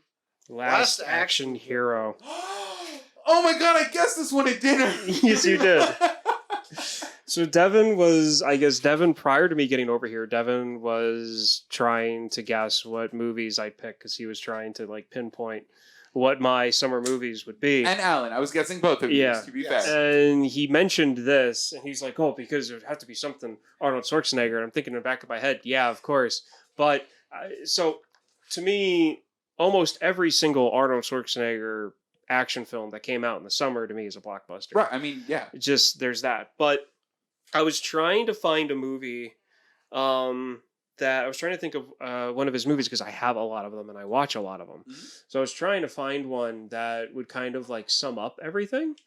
And this one fits all of it. I watch it a lot during the summer. It's one of those quick watches that I can watch regardless if I'm sitting down and being attentive to it or if I just want to put it on to do stuff with it playing in the background. But not just that, to me, Devon, with you, Arnold Schwarzenegger is the comedic character because you know him from Kindergarten Cop and stuff like that, right? Yeah. And you've seen a mixture of both of them, of his older stuff and his newer stuff. Yeah. Okay. And that's where I come from with this. And to me, Last Action Hero is a good summary of his films because it's about a kid who likes to watch his movies and the kid gets sucked into the film with Arnold Schwarzenegger's character in the action film. And they play a lot of little goofy stuff. And he makes fun of himself a lot in this movie. So I'm going to tell you two people behind the scenes, Devin, that I think are going to get you excited for this. Okay. Directed by John McTiernan, who did Die Hard. Okay. Screenplay by Shane Black. Shane Black. Kiss Kiss Bang Bang, Iron Man 3, Shane Black. Oh, shoot. All right. Yeah. So... Yeah, all right. I think this is on Ryan's list for this summer as well. It is. This is pretty much our summer preview. It might, actually be. So, yeah, because, I mean, here, one of, there's a scene in it. I'm not going to tell you when it's going to be, but there's a scene in it where he gets shot. Okay. Okay. And they're like, oh crap, he's going to die. Yeah. We need to get him back into the movie because he'll live because he's the main character. So they do that. Yeah. And one of the guys comes over because they're at the police station scene and he's like, oh, get up, you big baby. It's just a flesh wound. When in reality, it was a hole in his chest. Like a gaping hole. Yeah. So that, and then there's a scene where they go into a Blockbuster and there's a Terminator 2 life-size cutout for that movie. Yeah. But they're in the movie. So it's not him. It's Sylvester Stallone. Oh, Yeah. that's so weird. And so the kid's freaking out like, no, where I'm from, that's you. And Arnold looks down and goes, I'm just a cop. Besides, he was good in that. So like, there's a lot of moments where he makes fun of himself. I think you're really gonna enjoy this. I'm sure I would, because I know him as a comedic actor. Like, this seems like it fits the bill for me.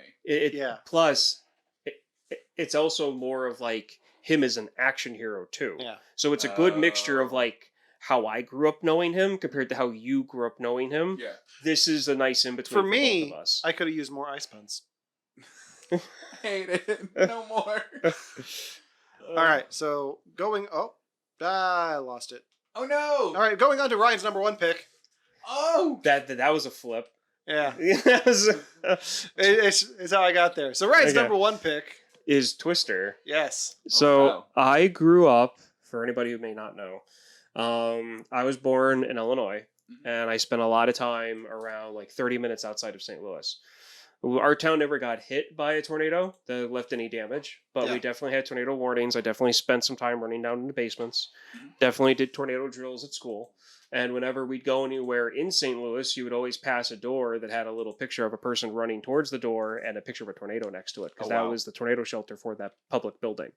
And when this movie came out, I didn't see it right away, obviously, because my parents didn't want me to be scared. Right. But it's just one of those, like to me, this is a summer movie. It's about tornadoes. You don't watch a movie about tornadoes during the winter. That's true. You know? Yeah. So there's that. And this is my favorite, and his name escapes me. Bill Paxton movie. I think this is the first time I ever saw him actually lead in a film, because before this, it was always Game over, man. I'm looking up Bill Paxton. Game over. Like, Bill Paxton always used to like get like He was the one guy that got looking for killed. the diamond in Titanic. Oh, okay. He's also apparently in Aliens. Yes. He's in everything. I mean, he's in everything. He's been killed by aliens. He's been killed by the Terminator. Oh wow. You've seen the first Terminator, right? Yeah. Yeah, he's one of the first that. people that died. He was one of the punks. Wow. That died at the beginning. And then this was also the first movie that I watched where I could pinpoint, what's her name? I'm not good with names. Helen Hunt. It was the first movie that I saw her, and I was like, oh, I can point her out in other stuff now. Yeah. Like that movie Devon had us watch about the Froggers. Oh, that one. No, Ryan had us watch that one. Did you? I had you watch that one. Yeah, what was it called? I can see you, or I'm watching you. Or something like that. Yeah. I see you, I think. I think that's it. Yeah. And it's just like, I remember being out in Alton. I remember being driven around with my parents, and all of a sudden you would have like 2 vans, a pickup truck, and a car whiz past, and they have the giant like semi truck radio antennas on the roof, and like you know, like they might have a satellite dish with them. And I remember always asking my parents, "What's that?" And they're like, "Oh, those are storm chasers." So like I remember seeing storm chasers on the highway. Now they looked more like the night crawlers in the movie, where they're like sponsored and paid for, and all the cars are the same. I know, but it's just one of those things where occasionally you would see like the beat up 2 cars driving one, it's like one behind the other. Yeah. So to me, there's a lot of believability in this film, even though there's also a lot that is just not believable at all. Like with the belt. The belt? Yeah, at the end. Yeah. That part, and then them being underneath the wooden bridge at the beginning, where the yellow Jeep pickup truck gets lifted up. Yeah. But then there's other scenes where they're in the drive-in, and they get hit by the tornado that's not really a tornado. It was just a bunch of crazy wind that like destroyed it. Like, I've seen stuff like that. So it's a great action film. And another one you're gonna have us watch over the summer. Eventually, yeah. Who hasn't Maybe seen not this year. Have you seen it? Oh yeah. Okay. Oh yeah. Never mind. This was my first disaster movie I've ever seen. This actually, I grew up in, maybe 30 minutes away from here. This made me scared a tornado was coming to my house. Like, this actually genuinely like made me scared for tornadoes. This movie. It had, and to think about how you would feel if occasionally you heard the sirens. I would have lost my mind. I wouldn't have been able to sleep ever. Yeah. Flying cow twice. Yeah, that's Oh yeah, that's right. that's a cow. No, I think that's the same cow. I think that's the same. All right, so moving on to Devon's number one pick. Back to the Future, guys. Come on. This is a rubber stamp. This is too easy. It's the best movie ever made. I will watch this movie any day of the freaking week. All the time. Like, I'm not disagreeing with you. Yeah. I'm just saying this is a rubber stamp. Like this is like. look, this is me overcorrecting for having picked Little Miss Sunshine as my backup, okay? Now I'm just giving the people what they want. Okay. No, I will watch this movie any day of the week. I'll watch it. I mean, it's not even just a summer blockbuster. When I saw it on the list of summer blockbusters, I went, Mine. yeah, well, first I went mine, but then I went, oh, I guess this technically is a summer blockbuster. Dang it. So I had to pick it. And like, I think it's perfect. I find nothing wrong with this movie. Like every movie that I like, I'll find something to not like about it just because I'm that kind of jerk. I can't find anything to not like about this movie ever. Like from the Huey Lewis in the News cameo that I should hate but don't, to like the whole like it's like kissing my brother, and then the implications of the fact that she knows what kissing her brother is like, which stop it. But like I love it. I love this movie. I could bring up a point that might help ruin this for you. Do I it, don't want Please to. No, do it. How did Doc and Marty become friends? I don't know. It's not explained, right? Yeah, It's just buds. What if they met it? No, they did explain it in the comics. It was like, Did they? yeah, Wait, hold on. They're comics? yeah, I actually got them in the closet. Oh my gosh. Bob Gale about 5 years ago wrote a series of comic books, and there was one where they talk about the origins of their friendship, and it had to do with Marty needed a part for his guitar amp. And Oh, that makes sense. Doc bought the last ones at like the Radio Shack, so he had to go to Doc's house, and Huh. like they shared a love of technology. See, I like that. So- That's so sweet. Like, Yeah. I like that a lot of people are like a common like I think hacky bit with this movie is they just go, oh, this old man and a young boy hanging out. I hate that. I really hate that. Like. I've never actually heard anybody reference that. I've heard a couple people. I think John Mulaney does in one of his stand-up specials. John Mulaney. Stand-up comedian. Stand-up comedian. We've gone he's over tall, this. He's lanky. He's very I funny. need to see him. If I saw his face, I'd probably get it. I also just learned that there were 7 DeLoreans in this movie franchise, or at least in this movie. I didn't know that either. Thank you. Well, I mean, think about cam cars that you need to make. So, Right, like, you need right. one where there's somebody else driving, but by the camera angle, it looks like the actor's driving. So that's just one. And then you need another one where it's like the top and the back and everything else. Right, for different angles. So the And then different gimbals. In the chat, Batman does it and it's fine, but Doc and Marty and suddenly it's not okay. No, I like. No, it is okay. It is okay. It's all okay. Yeah. I think it's all okay. Yeah, that's the first time I ever heard any word about people being about it. But so I'm trying to think of something that I've always kind of like about it. First thing that came to mind when you said, "Oh, there's nothing wrong with it," I'm like, Yeah. "Well, that town is very claustrophobic." The town? If you really Hill think about Valley? it, yeah. Why? What part of town do they only really show? The town square. It's very claustrophobic. It's don't the you only think? part that's in the Universal lot for them to film it. The whole thing burned down. Yeah, it did. What? That Yeah. lot burnt down like 10 years ago. But I was there. Yeah, 10 years ago? They rebuilt it, but Then they must have rebuilt parts of it then. Yeah. 'Cause Yeah. I didn't know it burned down. That's awful. Yeah. Oh, wow. Yeah, lightning struck and it no. Man, have you ever been to Shippensburg? Fair. Fair. Very fair. Ooh. I live on the outside of town. Yeah. The I live cool right part off. of it. We don't even have a square. No, you don't. And really, it should be the intersection that's right over here. Is where the diner is. To me, that's the center of town. When they do the drop for New Year's, they close down a street and just do it there. Oh, weird. It's the middle intersection in town. Like, that's it. Yeah. There's not even a roundabout. Nope. So we agree that this was the best pick. Good job, Devin, and we're done. I'm not going to I mean, we that. could talk about Chuck Berry and how messed up he was, but we're not going to get into that. Yeah, no. What? I'll tell you after the show. Oh, no. You might ruin this for me now. No, like Chuck Berry's not actually in it. So. Oh, okay. All right, and then I guess that brings us to my last pick. Pretty sure Devin knows what Is it it is. Spider-Man again? No, it's Independence Day. Yeah. Yeah, I Yay, figured. I knew it. It's on the pin board. It is on right the pin over board. there. Ed, it's your favorite movie, It right? is. It's one of my favorite movies. It's definitely my favorite summer blockbuster. Diminishing Returns. Yeah, on the sequel, hell yes. Oh man, I remember seeing the sequel and I was like so pumped because I saw a double feature. It was Independence Day, then led right into Resurgence. Oh, that's so. So cool. I was like, yeah, that was good. And then like everyone I saw it with was like, that sucked. I remember. Oh. I remember. I wanted to see it so bad, and I'm normally not swayed by like critic reviews, but it just wasn't critic reviews. Like everybody that I know who saw it was telling people like it's not good. Yeah. And then you saw it like a week later, and I remember like asking you about it, and you didn't say you liked it. You did not say you liked it, but you were defending the hell out of it. I needed that movie to be good. Yeah. I waited 20 years for it.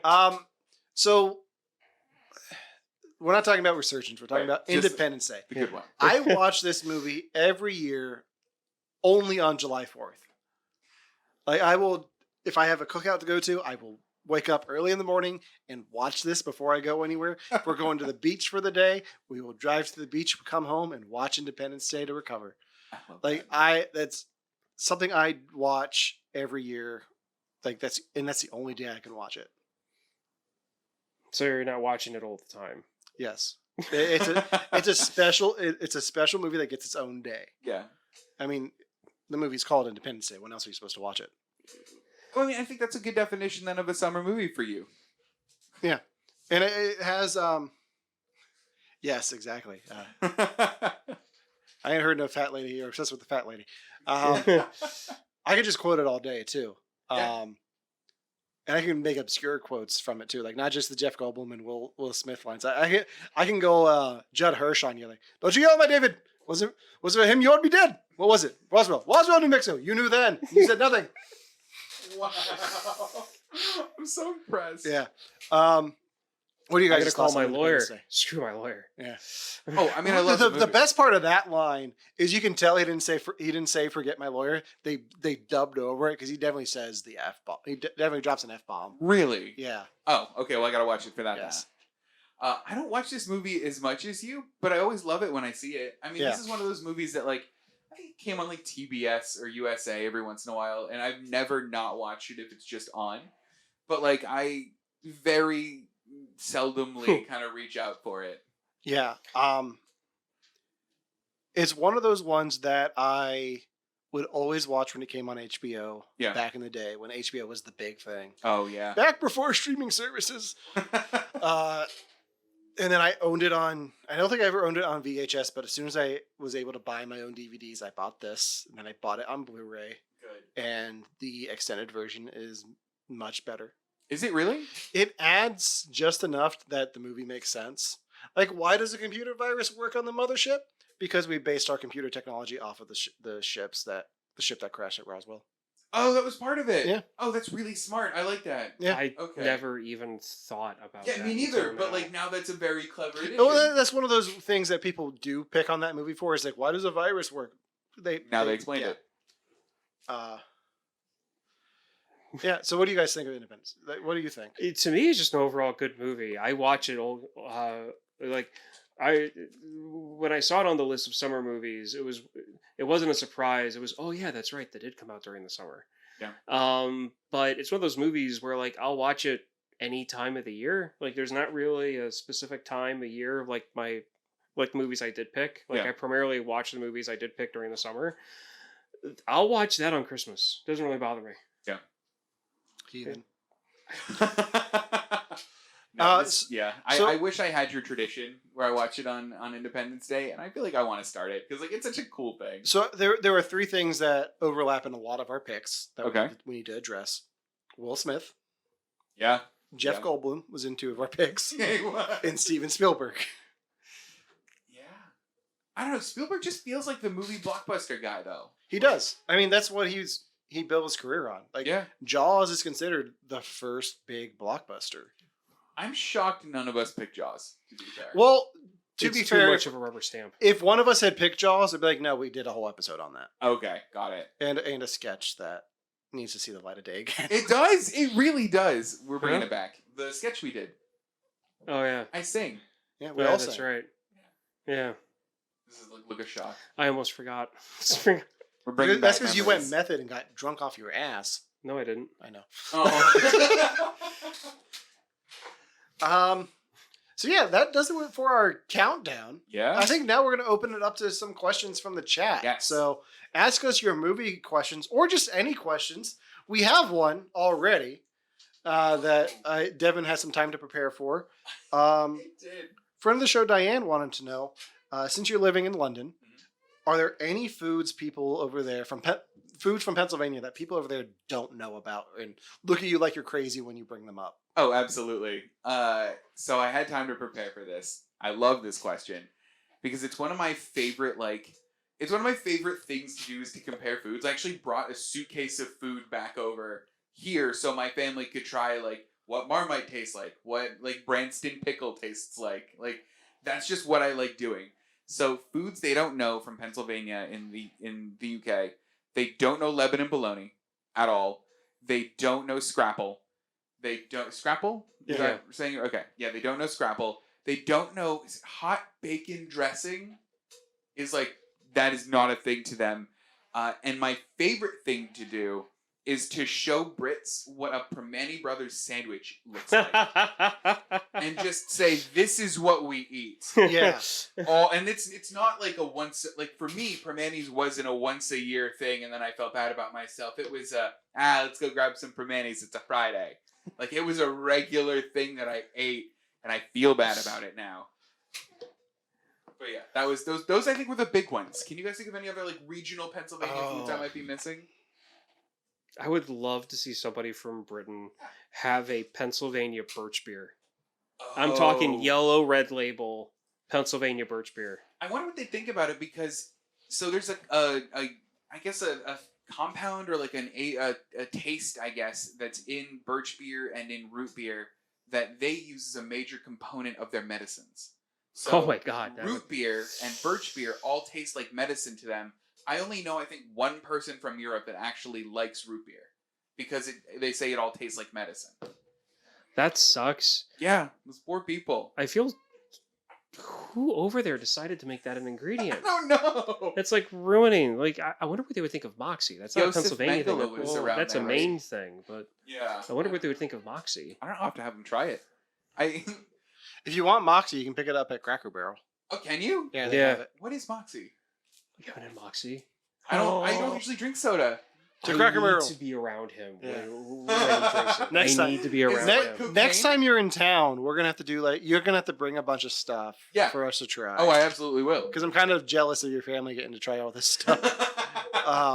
So my question is what is the deal with beans in London? It's a whole thing. It's a whole thing. I mean, beans are also different.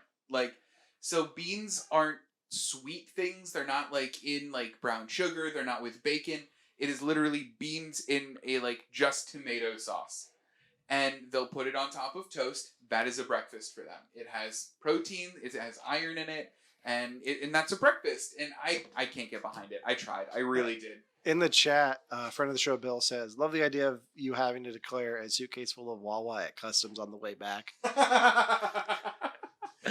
If you do, please do. Yeah. And send me the video of it. I'll post that on our Instagram. That's the thing is I don't want to declare it. That's my part that I don't love. Because I brought a suitcase full of cheese and beer and all that stuff back. And I just don't declare it. You probably shouldn't be admitting this on the internet. Is that a crime? Did I? Yeah. I don't think you should be. Is that really a crime? Cut the feed! Cut the feed! Cut the feed! Oh, God. Um, I'm not spreading dangerous things. It's potato chips. Do you not remember what The Simpsons taught you about what happens when you bring bullfrogs to Australia? That's what you're doing to us. I brought Walker's potato chips. They're not gonna create indigenous potato chips here or something, or overrun our potato chip factories. You don't know that. I do know that. The best foreign potato chip is all dressed from Canada. Yes. Oh, I'll fight you on that. It is not. Have you had it? I have. The best foreign potato chip is cheese onion. It's so Okay. good. So anyway, besides the whole old dressed thing, I'm sorry to say, is just a Ruffles flavor in Canada. I don't care. They're No. delicious. I know. It's I standard for love them. it. But I was upset because the way that it was advertised, I thought that there was like an actual like I thought that it was an actual Canadian spice recipe thing that they used for a lot of different stuff. So Kristen and I spent time trying to like look up what the ingredients was, because I am not a fan of anything that tastes like vinegar, but Oh, I yeah. love that flavor Yeah. because it does it right. And it's not. It's just a flavor of Ruffles potato chips. Like, it's not an Yeah. actual like spice thing that they do in Canada. Oh, weird. It's And just, I'm very upset about it, if you can't tell. I can tell. I was definitely very tell. upset about it. That's really a shame. I last time I had all dressed chips was on Cinco de Mayo, and I also had Tim Hortons donuts. So I posted on Instagram. I was like, "Am I celebrating Cinco de Mayo right?" I remember Cinco de Cuatro is what you're I remember celebrating. when they first started selling the old dressed potato chips here in the U.S. And I went and I found it, and I'm like, oh, this is great, because it was 2 days before. It was 2 days before the first match of the hockey season. And so I ran to the beer distributor the next day and I bought a case of Molson's Canadian. Good. And I put up a picture. I think it was on Facebook, and I'll probably find it at some point on my like memory thing. Huh? It was a picture of me. It was a picture of my feet on the table with the TV with the hockey game on, and I had the Ruffles potato chip bag and the Canadian beer, and I was like all ready for hockey. Yes, you are what? You are hockey's dream fan right there. You're who they cater to. So, other questions in the chat. Why haven't you watched A-Team yet, you cowards? So is this the movie or the show? Because I've seen the movie. show. The movie. There's a movie? Yes. Yeah, there's a movie. Starring there's Bradley not. Cooper and Liam Neeson. Yeah. What? Yeah. Why have I not seen this? You haven't seen it? No. I'll add it to the list. We'll have to. We'll have to do that this summer. Is it good? It's enjoyable. Yeah. It's enjoyable? Oh, Bill said it's so good. Okay. I mean, it's a modern take, a comedy, about a ridiculous 80s TV show, So 22 Jump Street. but better. But better. And I love 21 and 22 Jump Street. Okay, I'm on board. Because, I mean, I will tell you this right now. Yeah. The reason why I love those two movies. Uh-huh. In 21 Jump Street, they start off the movie with showing them in high school in like 2004, 2003, Yeah. which is when I graduated high school. Yeah. And they hit that, like, they nailed it. Like, I'm talking like clothing, hairstyle, dress, the way people talk to each other. And then they show what high school was like in like 2011 Uh-huh. or 2012. And like they were doing the whole like what's cool when they were in high school, and now they're just losers because they Oh, were doing the yeah. cool thing. They hit that on the head. They hit that nail on the head. Too good. Too well. Too well. And I'm just like, yeah, no, that would have totally been me trying to pretend to be a high school student. And when I was like 25, I was like 20. Oh, man. So, Devin, 2 questions about food I have from the chat. yeah. What is a Jaffa cake? Thanks for bringing that up. So a Jaffa cake is it's a biscuit. It's essentially a cookie with a layer of chocolate and orange marmalade under the chocolate, and it's like one of the most popular like tea time cookies that they have there. And it's good. It's really good. It's popular. So, Of course if it's on a biscuit. he's watching this right now, friend of the show, Chad, if you're drinking tea and don't have your pinky out, shame on you. yeah, do that. Okay, and then what are mushy peas? This is a point of contention. Thanks for bringing it up. Mushy peas are peas. You know, peas. And then someone went, and then they canned them, and then you eat them. So it's That's it. So like baby food. Kinda. It's like halfway between baby food. Like sometimes you get a whole pea, but sometimes you get like a half a pea. But mostly you just get peas. So, Eat it. so they kind of just So- like hit the peas with a hammer and put them in a can. It was like someone like it was down a conveyor belt and someone just like done. And like that, and then they canned it and it's mushy peas. Okay. Yeah. Do they sell it at Wegmans Yeah, here? they do. No, they don't. Oh my gosh. That's I'm It's gonna have to buy Wegmans, it. of course they do. Well, here's the thing: is like mushy peas just taste like peas. It doesn't taste better or worse. It's just peas. Weirdest I Love Lucy episode ever. Yeah. Good. good. And All right, Chad is for Yeah. anyone watching or listening. Chad is drinking tea with his pinky out. yeah, that makes me feel better. Yes. Chad. Anything else we want to cover before we wrap this up? I called you a madman. Let me think. Is there anything coming out soon that you guys have seen or want to see? Because I know like Conjuring just released a new thing. I've never I seen the watched con. You watched it? I watched the Conjuring movie. That's Oh. right. I totally forgot about it until just now. Okay. I loved it. Yeah, I like the Conjuring series. I do too. I definitely like. I love the storyline of the first Conjuring movie, Mhm. but overall, the Devil Made Me Do It is probably the best all around Conjuring movie. I have to watch it. It's definitely good. They bring up Annabelle once Oh, okay. as kind of like a side joke. Uh-huh. They kind of do, and that plays out really well. Like, so in the first Conjuring movie, they're dealing with like a ghost that possesses people. Yeah. The second Conjuring movie, they're dealing more or less with a British poltergeist. Yeah. Fair. In this one, they're dealing partly with an actual person, Oh, weird. and but the supernatural is definitely involved. Mhm. So the best way that I can explain it to make it sound funny, and I don't mean to dumb it down at all, but it's kind of like if the Scooby-Doo gang really ran into something paranormal Okay. and not just somebody trying to save their amusement park. So Scooby-Doo on Zombie Island. Is that what that movie was about? I saw it once. Yeah, and it was, just kind of and blew my mind a little bit. It was, yeah. So all the Scooby-Doo movies, like those like released movies, Yeah. are all like Scooby-Doo runs into a real like thing. Oh, okay. And they always have phenomenal music. Okay. Always. But yeah. Are you talking the live action Scooby Doo's? Not the live action ones, those were a little weird. Okay. I meant like so there was Zombie Island, there was the one with the witches, there was the one with the computer virus. Those were all wonderful. Real quick. Yeah. Devin, your wife Snapchatted me a picture of Chad with his pinky out. Oh, So yay! we can verify Good. that he is drinking his tea. Oh, look at him! Yeah. Oh, What's looking good, Chad. thoughts on Albert Hitchcock? Yeah, they're making Vertigo, the Alfred Hitchcock film, into a video game. No, they're not. Yeah, I was looking. I had to look this up. Why? I hadn't heard about this. That's a movie that I need you guys to watch. There's actually I love that two- movie. Have you seen The Birds? Yeah. Have you seen The Birds? No. Have you seen Psycho? No. Have you seen Psycho? No, I've talked about this before. Have you seen In Vertigo? film school, I know. They all, yeah, you know they don't. In film school, there was always a Hitchcock film. I just happened to go through at the time where it was all the same Hitchcock film in every different class. I saw Rear Window 5 times. Okay, so have you seen Vertigo? No.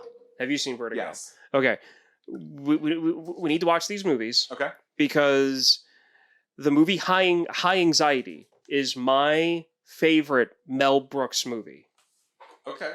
and High Anxiety is Albert Hitchcock is Mel Brooks? Mel Brooks's like tribute to Hitchcock. Okay. I'm gonna have to watch it then.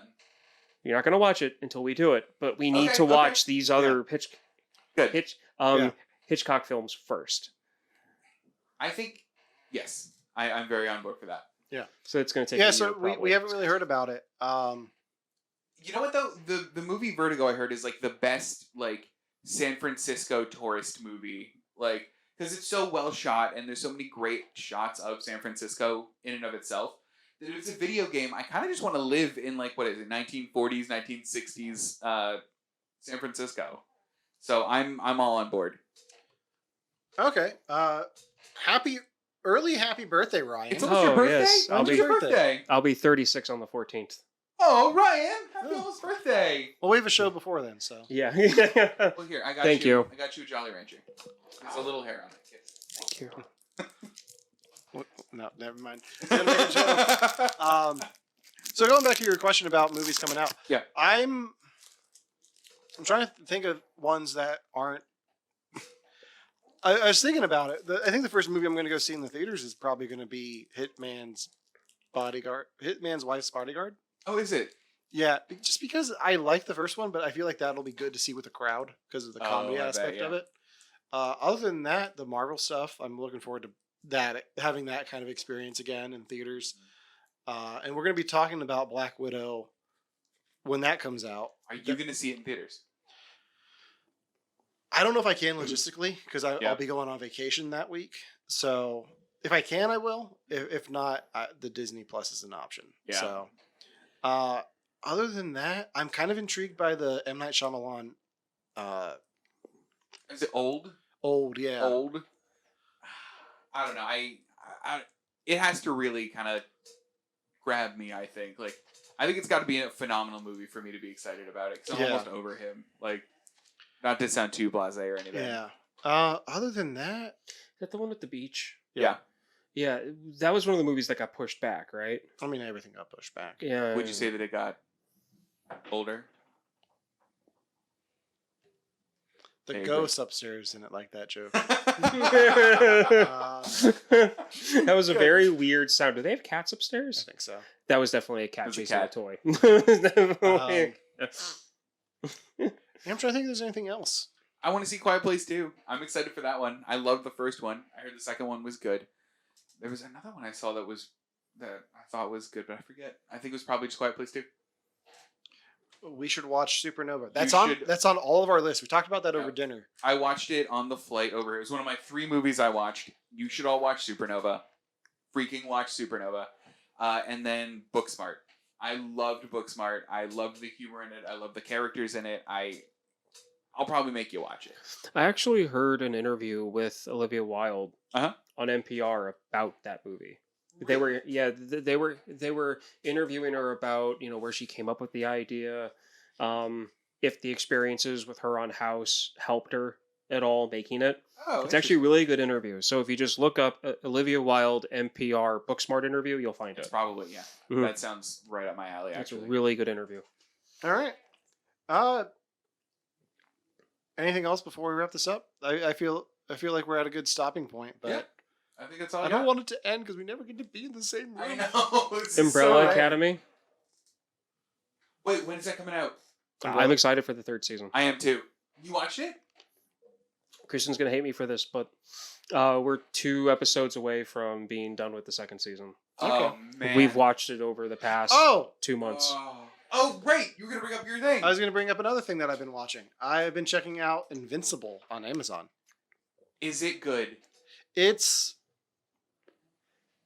worth it for J.K. Simmons. I'm not far enough into it to say if it's good or not. It's Okay. entertaining. Mhm. It's definitely a more adult take to the superhero genre. Okay. Very graphic, but I enjoy it. Okay. It's definitely going to be a slow watch for me. I'm not going to binge it, but I'll watch like an episode a night. That's how we've been doing with the Umbrella Academy. I just hope that they kind of tone down the time travel thing a little bit. But I know that's probably the core part of everything. So I'm not going to say anything. Yeah. I like where it's at. Is all I'm going to say. I like where it's at too. Yeah. It's just we just finished watching episode 8 of season 2. Yeah. So the last 2 to go. It's just because it's Kristen and I. Kristen really likes it. Kristen's not a time travel person. Sure. And watching the show has been able to really pinpoint to me to understand why she doesn't like time travel Why stuff. doesn't she like time travel? Because things like this happen. Like in season 1. You just take half the episode, rewinds itself. Oh, okay. Situations like that. And then you get into situations where one character doesn't understand something, so the next character has to explain what's going on. And when that type of stuff happens, it takes her out of the story. Okay. I can see it. Because I can see it's that. like a pause, That's fair. and they're trying to catch up, and then Yeah. that just makes her confused. Sure. Which I completely understand, because there were some times where I knew what was going on, and then 5 would go explain something, and I'm like, hang on a second, is that what I thought Hold or no? on. And Was then I'd I have right? to pause it, talk through it. Yeah. So All right. yeah. I'm trying to think if there's anything else to talk about. But I think What that to think about does about? it. So thank you for tuning in. Yeah, we thanks, everyone. had a very good turnout today. So If you haven't already, make sure to like our Facebook page if you're watching us there. If you're watching us over on Twitch, make sure to hit that follow button. Not only do we stream our show every week, we also stream some video games. And I think at some point in the near future, Devin and I are going to stream some more Fortnite. I mean, especially knowing what this new season is. Yeah, absolutely. Wubba wubba dub dub. Oh my gosh. Love Rick, it. Rick and Morty. No, I know. Yeah. I know. And they added my favorite book character into it. Who? Did you get the skin? No, because it's $20. Yeah. Because the way they make you pay for it, like they give you just enough at the cheap levels. You have to buy the bigger pack. I'm not about it. So yeah, tune in for that. We're gonna do some other. I'm sure we can find some summer movie related games for in the future too. There's Die Hard video games out there. There's a bunch. there's the Independence Day video game What? for PlayStation. Yeah. All right. It might be I that. think they made a Twister video game. What? I think they did. I mean, there's the Vertigo video game. I now mean, that we know about that. I mean, there's a Twister board game. There is the Twister board game. Nobody wants to watch me play the Twister board game. I'm going to be honest right now. I don't think the video game was that much better. I think you were seriously actually chasing tornadoes. Oh, that's Except fun, it was like Mario, so I think you might have been jumping a truck. That's so cute. I love think. it. I don't know. Luigi I might be making that Luigi up. I don't just know. goes by like the cat. Thrown away. There So goes yeah. Luigi. It's the same Luigi. So yeah, follow us on Twitch. You can follow us on Instagram. We post a lot of fun stuff there. We're also on TikTok, but TikTok does not like us. No, they doesn't. I posted a reel on Instagram yesterday. Yeah. Got 500 views in the first 5 minutes. Whoa. Posted the same video on TikTok. Got 1 view, I think, until now. Thank it you, took one in like person. 3 hours. It had 1 view, and it was me. Oh, well, thank you, Alan. It's so- because we're all 30-ish years No, old. it's because I just used the same video I used on Instagram. Did you catch that? You think? Yeah. it didn't Oh, like it. that's annoying. TikTok algorithm does not like that. So, but you can follow us there. Follow us on Instagram. Follow us on Facebook. You can listen to the podcast on all major podcasting platforms: Apple Music, or Apple Podcasts, Spotify, Google Music, all over the place. Yeah. So until next week, where we go back to our normal format and talk about The Hitman's Bodyguard. For You Have to Watch This Podcast, I'm Alan. All right, Ryan. I'm Devin. And we will see you next week.